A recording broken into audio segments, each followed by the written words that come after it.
Myanmar में विद्रोहियों की आवाज दबाने के चक्कर में उसका एक लड़ाकू विमान थाईलैंड की सीमा में घुस गया, जिसके बाद थाईलैंड में अफरा तफरी मच गई।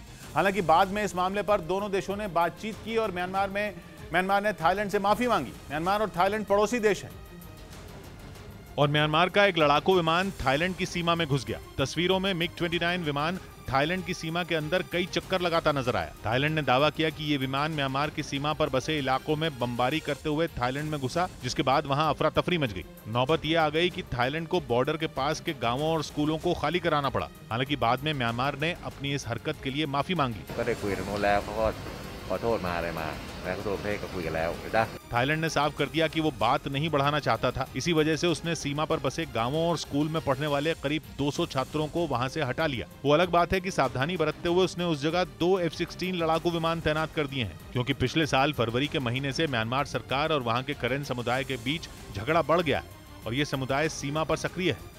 इसलिए ना चाहते हुए भी थाईलैंड म्यांमार के इस अंदरूनी झगड़े का हिस्सा बन गया, क्योंकि म्यांमार और थाईलैंड करीब 2500 किलोमीटर लंबा बॉर्डर शेयर करते हैं और थाईलैंड के 10 राज्य म्यांमार की सीमा से लगते हैं।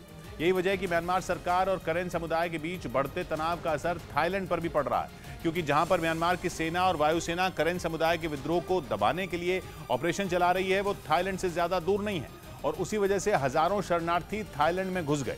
एक रिपोर्ट में दावा किया गया कि थाईलैंड में म्यांमार से आए करीब 90,000 लोगों ने शरण ली है और ये सिलसिला थमने का नाम नहीं ले रहा। म्यांमार से सैकड़ों लोग रोजाना बॉर्डर पार करके थाईलैंड में घुस जाते हैं।